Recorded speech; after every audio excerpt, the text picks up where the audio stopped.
¿Qué tal? Estamos en Punto por Punto, análisis y crítica sin censura, con Mucio Cárdenas Arellano y un servidor, Roberto Morales Ayala. Hoy hablaremos de dos temas muy interesantes. El primero es el de los nombres de Cuitláhuac, un artículo publicado en el semanario impreso de Presencia.mx. Este artículo desató polémica, los nombres de Cuitláhuac. Y ahí se especifica que es una nota política basada en la revisión y recolección de los diferentes rumores que se han desatado pues por el nombramiento de los nuevos cargos del gabinete que habrá de gobernar junto con Cuitláhuac García en los próximos 6 años. Asimismo, vamos a hablar de este pacto de impunidad cada vez más concreto y más firme que se está viviendo en vísperas de que Andrés Manuel López Obrador asuma el poder. Es evidente que desde ya hay decisiones de Enrique Peña Nieto que tienen que ver con esa reunión que ya llevaron a cabo y que hoy se ha reflejado, por ejemplo, en el caso más reciente, que es la liberación de la dirigente magisterial Elba Ester Gordillo. Pero asimismo hemos visto el nombramiento de Manuel Bartlett, que desató unas reacciones muy fuertes y que incluso provocó que personajes muy cercanos y que apoyaban este proyecto se han retirado, se han replegado, ya no creen en él. Y digamos, en el caso de José Antonio Meade, el excandidato del PRI a la presidencia de la República, que de ser nombrado en muchas ocasiones como un títere del poder, ahora resultó ser, en voz y labios de Andrés Manuel López Obrador, un hombre decente y honorable. Y asimismo tenemos el caso de un hombre poderoso, rico, y que ha amasado esa fortuna a las sombras del poder político en México, como lo es Carlos Slim, dueño de Telmex, dueño de Telcel, dueño de Sambors, y que también durante la campaña fue nombrado como entre los empresarios rapaces que habían contribuido al saqueo del país. Ahora resulta ser un ejemplo de México para el mundo. Pacto de impunidad. Pues esos son los temas de los que hoy vamos a hablar. Mucio, pues vamos a comenzar con lo de los nombres de Cuitláhuac. Y precisamente aquí pues traigo el ejemplar, que es el número 3 de la versión impresa de Presencia.mx, que es un semanario que circula los martes, y el título, Los nombres de Cuitláhuac, un trabajo muy amplio que se llevó a cabo y en el cual se presentan en el diseño el primer círculo y un segundo círculo. Pues este tema, Mucio, provocó reacciones, un medio de comunicación de la capital del estado, que yo sí lo voy a mencionar, que es Al Calor Político, retoma el trabajo de Presencia.mx sin mencionarlo y hace una nota que de alguna manera empieza a generar también mucho ruido, del que ya había generado por sí misma la nota de Presencia.mx, y que ya más tarde provoca una respuesta del comunicado número 80, a mí me llama mucho la atención el número del comunicado, del candidato electo a gobernador, Cuitláhuac García Jiménez, en el cual pide que no haya especulaciones. Pues bueno, es parte de esta jiribilla política que se da precisamente en estos días, y la nota responde a eso precisamente. Roberto, el político normalmente, cuando no tiene un verdadero control de la información, cuando no sabe cómo llenar los vacíos que va generando, normalmente deja los espacios, se provoca un fenómeno de especulación, nombres que van y vienen, que se retoman en muchos medios de comunicación, columnistas, analistas, que corren en las redes sociales y que a fin de cuentas terminan avasallándolos o rebasándolos. Yo creo que aquí en este caso estamos observando qué le ocurrió a Cuitláhuac García, cuando esta lista de nombres, que yo creo que no es tanto la cantidad de nombres, sino la calidad de algunos de ellos, porque algunos de ellos sí están vinculados con Fidel Herrera Beltrán y con Javier Duarte.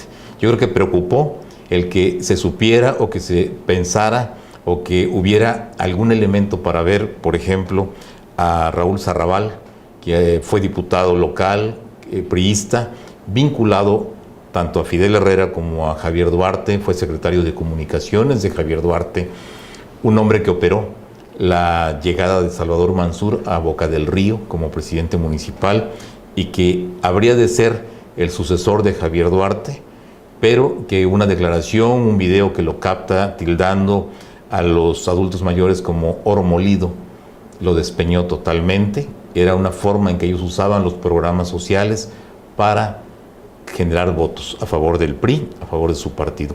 Personajes como Sarrabal, que tiene su capital político, que sabe operar, contamina lo que sería el proyecto de Cuitláhuac García. Y así como él, podríamos mencionar otros más, una lista muy amplia.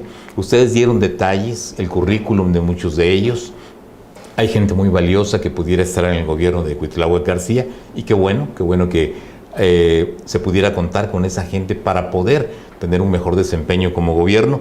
Pero si Cuitláhuac García ya dijo que están vetados los duartistas y los yunistas, esta lista obviamente que tenía que detonar de alguna forma en el centro, en el comando mayor del proyecto del cambio que representa o que intenta que represente Morena para Veracruz. Sí, Mucio, definitivamente la nota se acota muy bien, que es una nota basada en la rumorología que se da en estas situaciones, en estas vísperas de los nuevos gobiernos, y que no han surgido nombres. Algunos ya surgieron, se confirman por sí mismos, el caso de Eric Cisneros, el caso también de la persona que fue nombrada, que ocuparía el cargo de la Secretaría de Economía, que viene de la Canaco, Astorga. Y hay nombres también que se dan en base a lo que se han publicado en los diversos medios de comunicación, y que realmente, digo, el impreso siempre limita en cuanto a espacios, pero en la versión digital, en presencia.mx, ahí pueden buscar, y esta misma nota, pero completa, en la cual se dan a conocer los perfiles de estas personas y el por qué están siendo nombrados. Vaya, es una nota que realmente retoma la información que está en el ambiente político. Bien dice, se crea un vacío de poder, desmienten en este boletín mal escrito, desmienten el primer círculo. Me llama la atención porque el segundo círculo no, que es precisamente de gente que tiene el perfil y la connotación de haber venido de los gobiernos de Fidel Herrera Beltrán y de Javier Duarte de Ochoa. Yo creo que son callos muy delicados que se han tocado y que, bueno, pues ya veremos qué pasa más adelante, pero por ahora hay nombres interesantes. Dentro del primer círculo pues se menciona a Ivonne Cisneros, que hoy es síndica en el ayuntamiento de Jalapa, con el alcalde Hipólito Rodríguez, que es de este cuadro de académicos que vienen de la Universidad Veracruzana, que se suman a proyectos políticos. Pero Ivonne Cisneros, muchos analistas la ven más que en el gabinete de Cuitláhuac, la ven en el gabinete de Andrés Manuel López Obrador. ¿Por qué?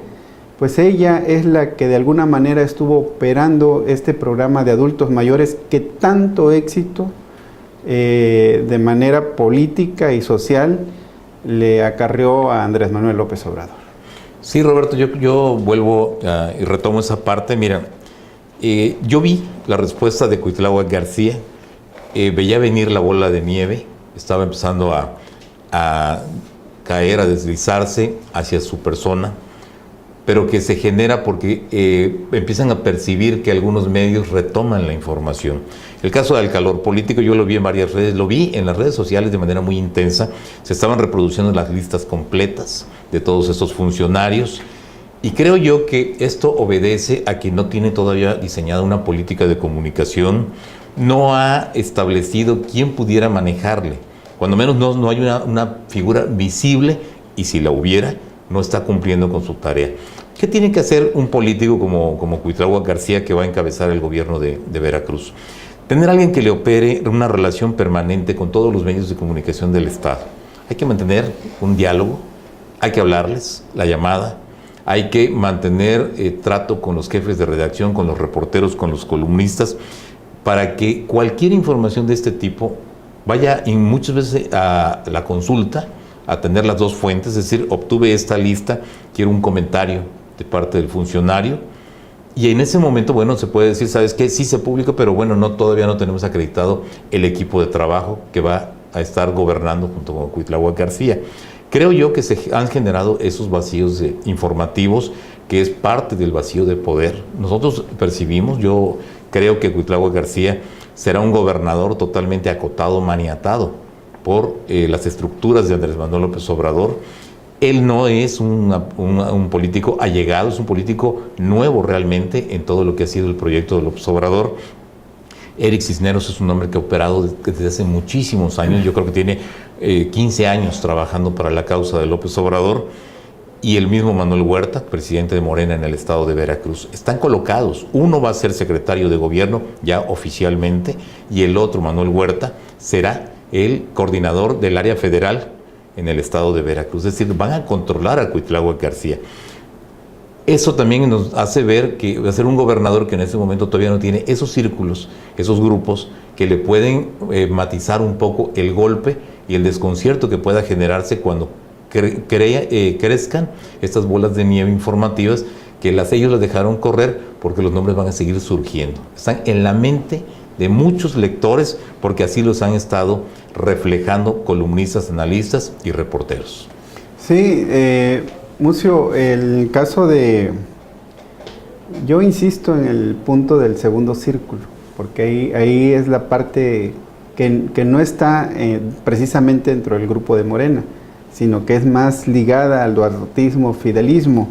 Y en ese sentido me llama mucho la atención porque precisamente en estos días el periódico Reforma publica una nota en la cual se especifica que la Corte prácticamente le estaría abriendo la puerta a Javier Duarte de Ochoa y a muchos otros políticos corruptos hoy encarcelados, y que hoy de manera muy surrealista, diría alguien, están saliendo de la cárcel, como el caso del Baster Gordillo. Entonces, no nos extrañaría, y bueno, Mucio, en pláticas anteriores, vamos a ver a Javier Duarte de Ochoa caminando en las calles, pero sobre todo, habría que ver si realmente no va a haber funcionarios de esos gobiernos precisamente incrustados en el gobierno de Cuitláhuac García Jiménez. Yo creo que ese es un punto muy delicado.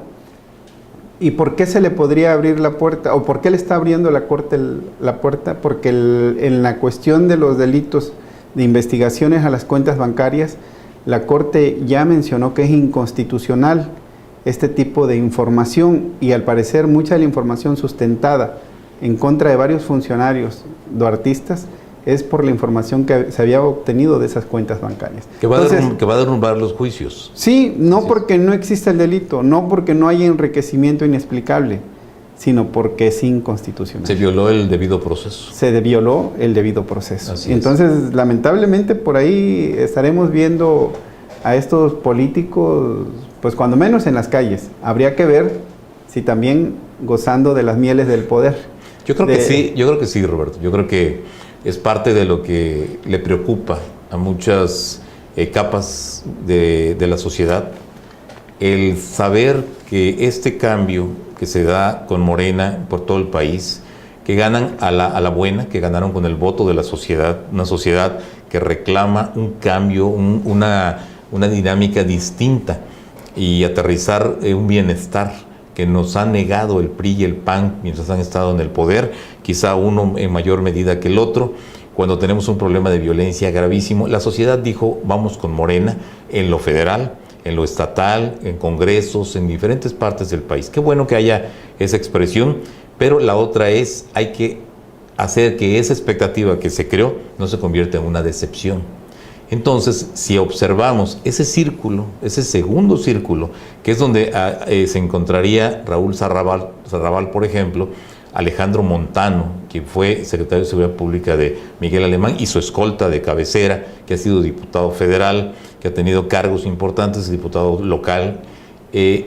Todo esto, ¿a dónde nos lleva? a que si así como estamos observando, por un lado, que las decisiones de la Suprema Corte son en favor de algunos políticos, y en este caso se habla de los duartistas, porque en esa violación al debido proceso los podría lanzar a las calles y obviamente van a empezar a operar y van a empezar a recomponerse políticamente.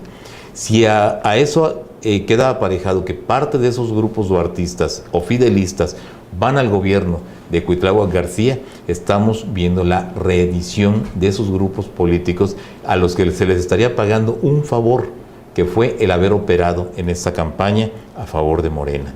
Hay evidencia en todo el estado de Veracruz que trabajaron los priistas para Morena, no para su partido, que traicionaron a Pepe Yunes Zorrilla, su candidato a la gubernatura. Los resultados fueron desastrosos: 0 diputaciones locales, 0 diputaciones federales, 0 senaduría y 0 gubernatura. Pero ellos ya se acomodaron. Si este círculo se acomoda finalmente con Cuitláhuac García, entonces estamos viendo el pacto de impunidad, que es el pacto PRI-MOR. Sí. Los mensajes concretos, Mucio, no se mandan a través de comunicados, se mandan con el ejercicio del poder. ¿Sí? Y de eso ya lo veremos a partir del 1 de diciembre. Pero la lectura que se está dando hoy en día, con hechos concretos, y los pongo aquí en la mesa, el caso del Congreso del Estado.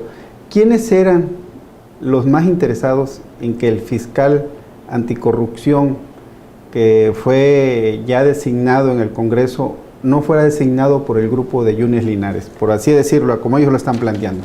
Morena, realmente Morena no, porque Morena todavía no ha gobernado, todavía no tiene cola que le pise.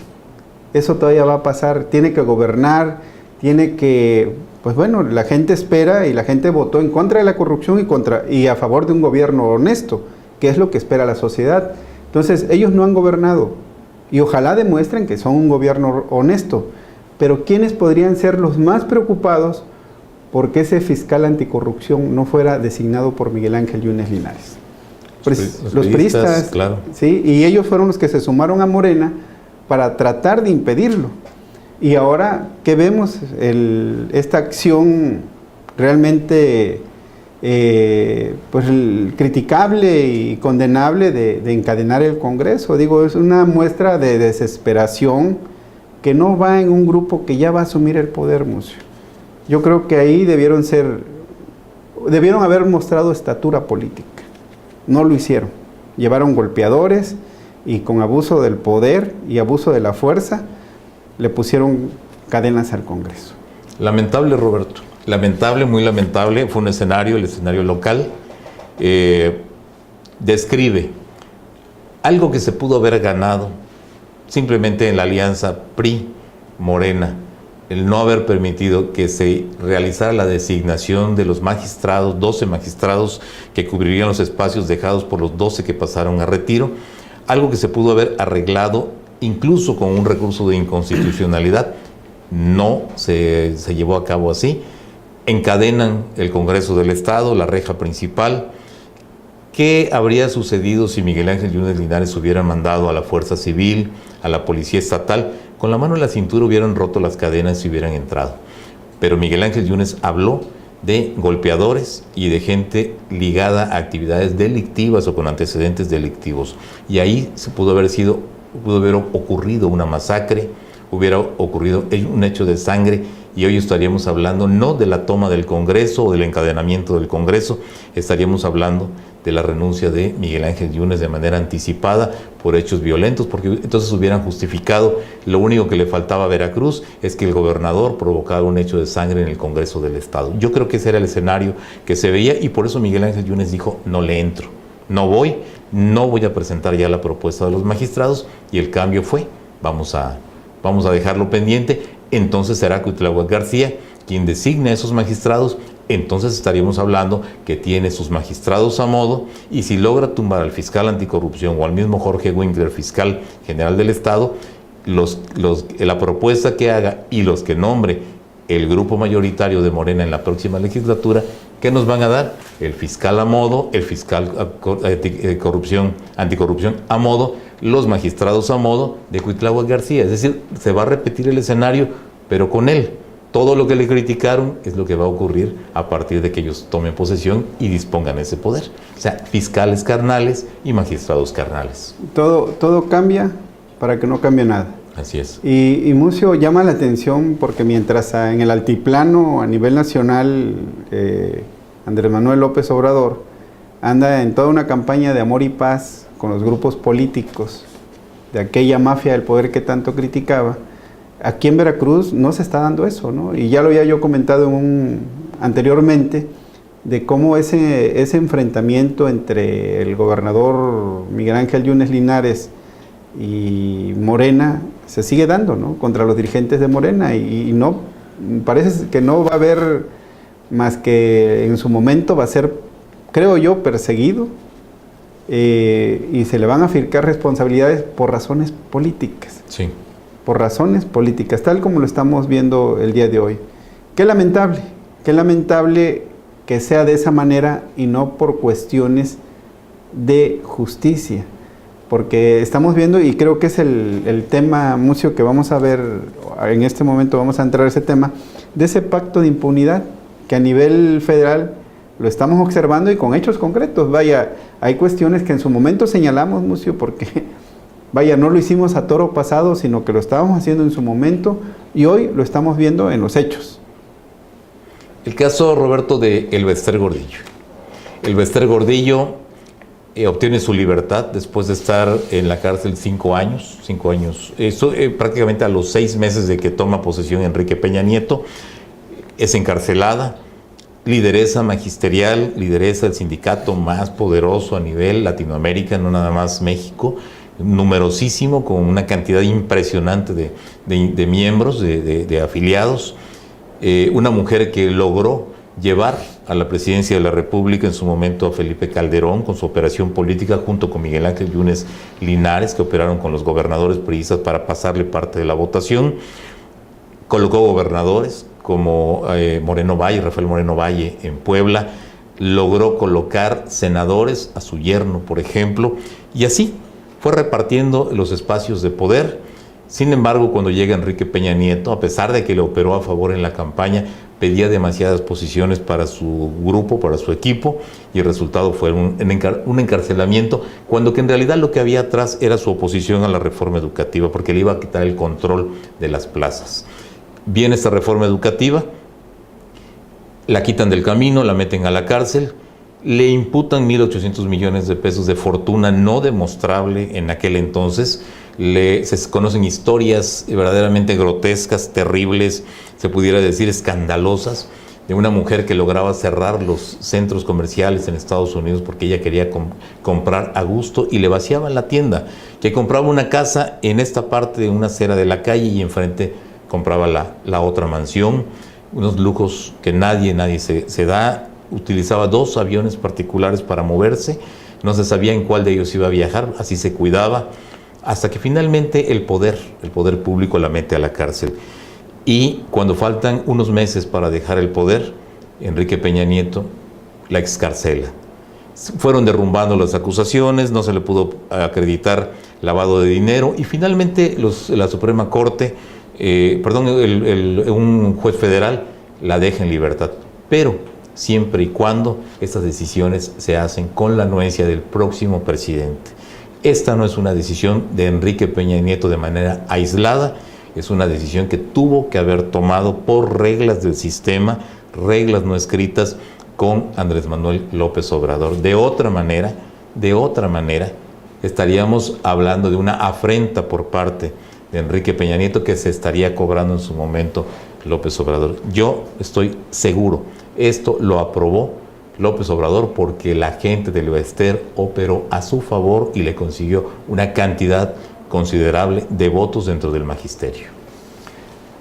Dicen analistas que conocen bien del tema, por razones políticas la encarcelaron. Por razones políticas hoy la liberan. Esa es la manera en que se maneja el Poder Judicial en nuestro país. Y eso, Mucio, es lo que le abre las puertas de par en par a la impunidad. Recientemente, el lunes precisamente en Jalapa, se llevó a cabo un foro por parte de Conectas, donde se habla de la violencia y la impunidad. Y ahí el investigador Alberto Olvera de la Universidad Veracruzana, él expuso claramente, el poder judicial en México no es un poder, es servidumbre del poder político. Y eso es visible no solamente en sus acciones y en sus decisiones, sino también en la manera en que esa infraestructura se encuentra, de manera deplorable. ¿Qué tenemos en México? En procuración, en prevención y en la aplicación de la justicia. Pues tenemos policías en situaciones totalmente deplorables en cuanto a sus herramientas de trabajo, en cuanto a sus estrategias, en cuanto a su capacitación. En el caso de las policías ministeriales, las investigaciones están por los suelos, y en el caso de los jueces, del sistema judicial, también. Es decir, ¿qué conlleva esto? Pues obviamente que estén sujetos al poder político. Vaya, es cuestión nada más, Mucio, de visitar las instalaciones de los cuerpos policíacos, de las procuradurías de justicia, de los sistemas penitenciarios, y vamos al Congreso del Estado, por ejemplo. Una diferencia tremenda. Debe de existir un sistema judicial más autónomo, que no dependa del poder político, y que dejemos de ver casos tan patéticos como el del Baster. Digo, es algo a nivel nacional.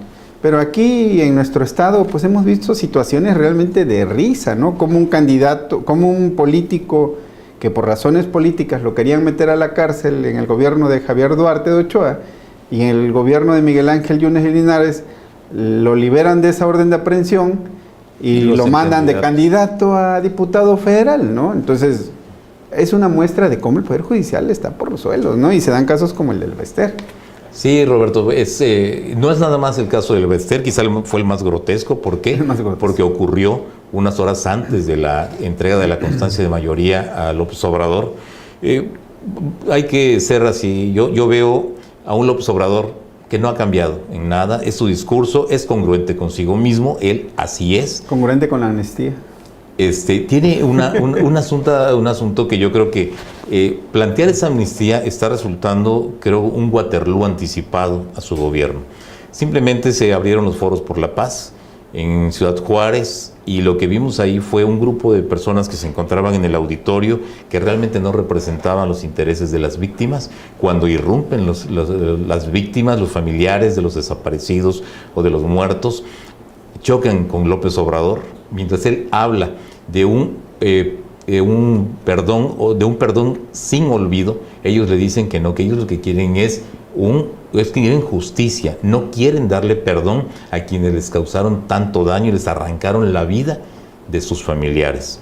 Y comienza un choque en el cual se observa a un López Obrador, yo lo percibo desesperado por tratar de convencer, y termina diciendo, haré justicia, que fue lo que le fueron a demandar. Es decir, se acomodó con el discurso de la gente que protestaba para tratar de darles la razón. Y así ha sido en todo. Pero, ¿qué observamos hoy en cuanto a la incorporación de su equipo de trabajo? Yo te puedo hablar del caso del Baster, por un lado. El caso de Gilberto Guevara Niebla, que fue luchador del 68, del movimiento estudiantil, pero con el paso del tiempo se incorpora a un gobierno, el gobierno de Zedillo, estuvo con Esteban Moctezuma Barragán en la Secretaría de Educación Pública, que ha impulsado la reforma educativa y la ha defendido en muchos foros, escribe todo a favor de esa reforma educativa, y hoy va a estar otra vez en el equipo de Esteban Moctezuma Barragán. Qué incongruencia, porque yo digo, el gobierno de López Obrador viene a tumbar la reforma educativa, y por lo pronto van a tener un subsecretario que se le ha pasado defendiendo la reforma educativa. Pero vemos a Nestora Salgado en el Senado cuestionada por el asunto de los secuestros, y al Napo Gómez Urrutia, líder de los mineros, que no representa más que lo peor que ha habido en el sindicalismo en ese ámbito.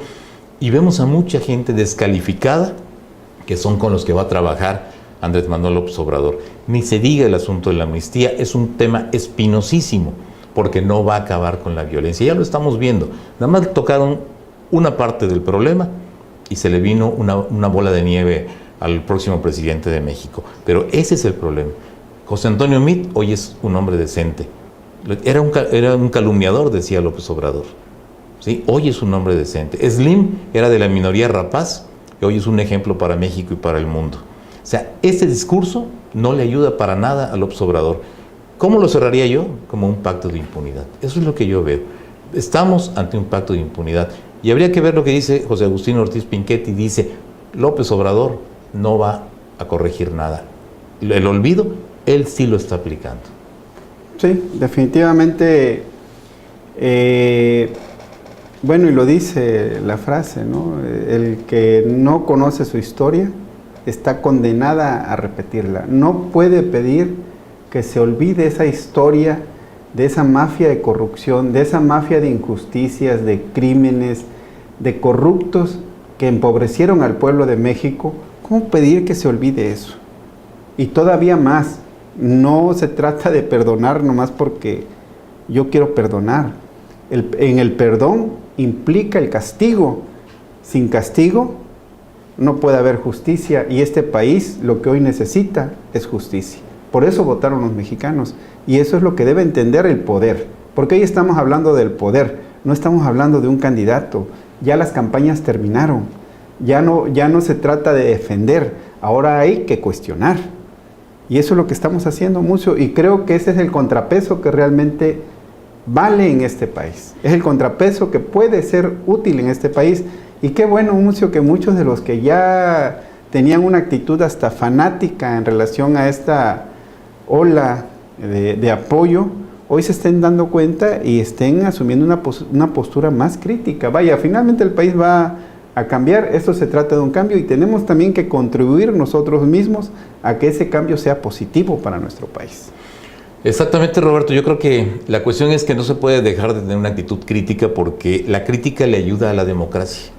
Los aplausos, lo único que han provocado lo vimos durante 70 años con el PRI, se aplaudía, había medios de comunicación, había líderes de opinión, habían grupos sindicales o grupos empresariales que todo le aplaudían a quien estaba en el poder.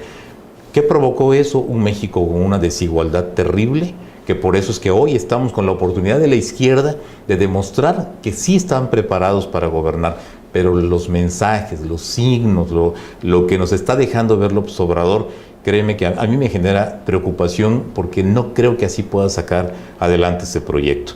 Yo no creo que sea como una sociedad que se tenga que quedar callada, o que la familia de los pejezombies o de esta gente fanática traten de acallar con más gritos y descalificación porque no se comulga con lo que López Obrador hace. Yo no sé si muchos de ellos en este momento vean bien que el Bester Gordillo quede libre. ¿Por qué? Porque ya llega López Obrador al poder, y porque el nieto de ella y el yerno formaron parte del equipo de López Obrador para mover el voto entre los maestros. O sea, ahí está la liga entre ellos. Manuel Bartlett, lo del fraude electoral en el 88, a Cuauhtémoc Cárdenas, el robo de la elección, o sea, la izquierda debió haber llegado hace 30 años al poder. Bartlett lo impidió. Pero después dicen que Bartlett se convirtió. Se bañó seguramente en las aguas de la purificación del paraíso pejista y cambió totalmente, porque empezó a combatir al gobierno, la reforma energética, la reforma en la cuestión eléctrica, etcétera. Pero no fue eso, realmente fue porque lo dejaron fuera de los círculos de poder. Y entonces, como era un apestado del sistema salinista y del sistema neoliberal, entonces buscó a la izquierda, y López Obrador lo adoptó como uno de los suyos. Es uno más de los que llegan con él, pero tiene un crimen encima, el del periodista Manuel Buendía. Y eso lo va a perseguir por toda su historia. Hasta que se muera Manuel Bartlett seguirá siendo señalado como el autor intelectual del asesinato del periodista Manuel Buendía, que fue uno de los primeros hombres que abrieron la posibilidad de que se hablara como hoy lo podemos hacer, porque tenía una columna que era un azote para la clase política. Ese hombre, Manuel Bartlett, que le quita la vida desde la autoría intelectual, como ha sido señalado, es uno de los hombres que más defensa han obtenido por parte de López Obrador. Y eso desdibuja el proyecto de Andrés Manuel. ¿Cómo caminar de aquí a 6 años, cuando lo primero que se está buscando es el olvido, es el perdón, es el borrón y cuenta nueva, la incorporación de la mafia del poder con López Obrador para gobernar este país? Pues esos eran los mismos que acabaron con este país, que hicieron crecer la mancha de los pobres, los que han generado la impunidad. ¿Cómo poder creer en ese proyecto si los síntomas son el Bester libre, Bartlett incorporado al equipo de gobierno, Guevara Niebla? impulsor de la reforma educativa, hoy en el equipo que dice que va a acabar con la reforma educativa. O sea, yo creo que eso es lo que tiene que movernos a pensar, a reflexionar y a mantener esa actitud crítica, porque de otra manera no vamos a poder hacer más. ¿Qué va a pasar con el caso de Carmen Aristegui? Una periodista valiente, polémica quizás, valiente, se atrevieron a exhibir esa Casa Blanca de Enrique Peña Nieto, documentaron el tema. ¿Qué va a pasar? Ya le dijeron que no va a pasar nada. No va a pasar nada. Eso no es justicia. Está sentenciada a pagar una indemnización millonaria, Roberto. Está echada por el grupo de Joaquín Guajardo, del grupo de MBS, donde ella trabajaba, por la utilización de la marca. O sea, hay una serie de cuestiones en contra de ella. Y ella ha defendido la libertad de expresión. Pero ya le dijeron que no va a pasar nada, porque incluso López Obrador ya se reunió con Joaquín Vargas Guajardo, que el propietario de MBS. Provocó un editorial muy fuerte de Carmen Aristegui, a quien se le respeta mucho, y no podemos aplaudir eso, por favor. Así es. Pues le agradecemos mucho que nos haya acompañado en Punto por Punto. Análisis y crítica sin censura.